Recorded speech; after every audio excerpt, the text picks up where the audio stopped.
Hello दोस्तों, नमस्ते, राधे राधे। एक ललनवा गीत सुना रहे हैं, बहुत हंसी मजाकिया वाला।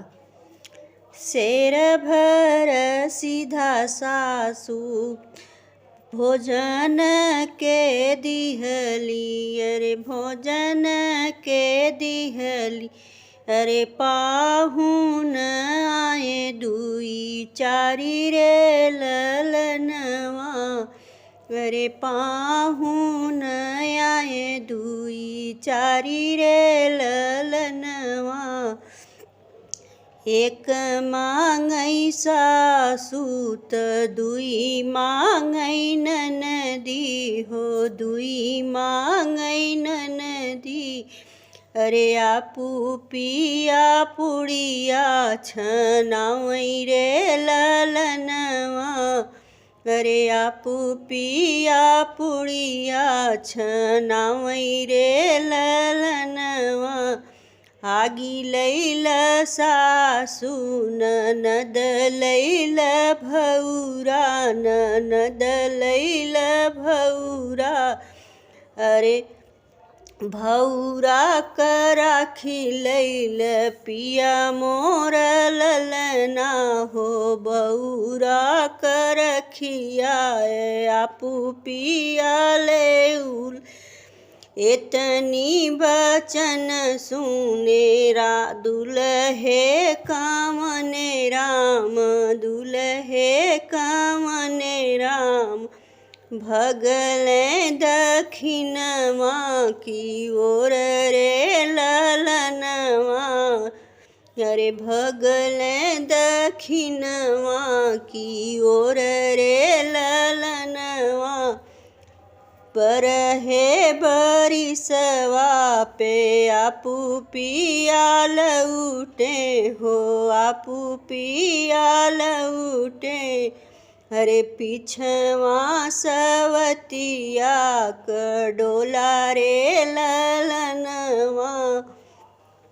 रान पूछियायो पड़ोसिन पूछियायो, अरे सवती उतरन कैसे होला रे ललनवा, अरे सवती उतारन कैसे होला रे ललनवा।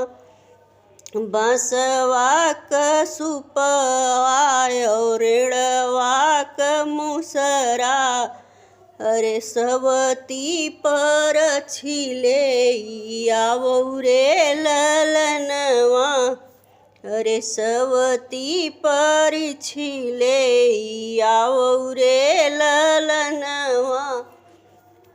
रान पूछिया वो पड़ोसिन पूछिया, अनन सवती कोहबर कैसे होला रे ललनवा, अरे सवती भोजन कैसे होला रे ललनवा।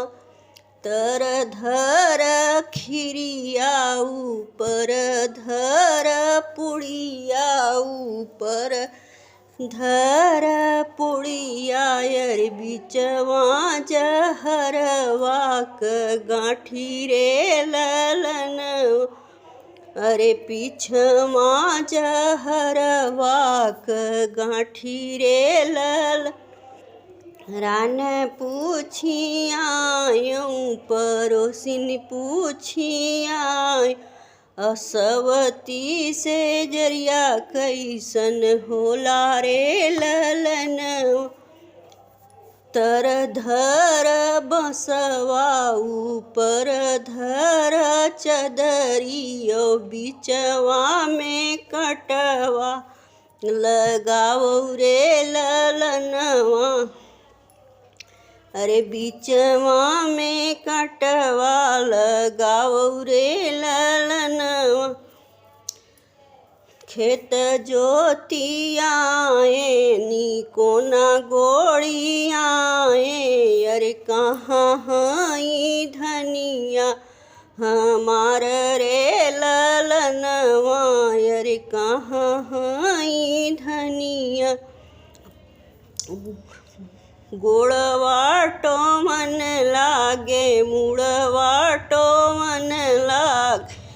अरे अपना त पीटई कपार रे ललनवा रान पूछियायो परोसिन पूछियायो अरे सवतीरो मन कैसे होला रे ललन मूड़ बांधी डाल गोड़ रंगी डाल अरे बैठी के मंगल गावो रे ललनवा अरे बैठी के मंगल गावो रे ललनवा।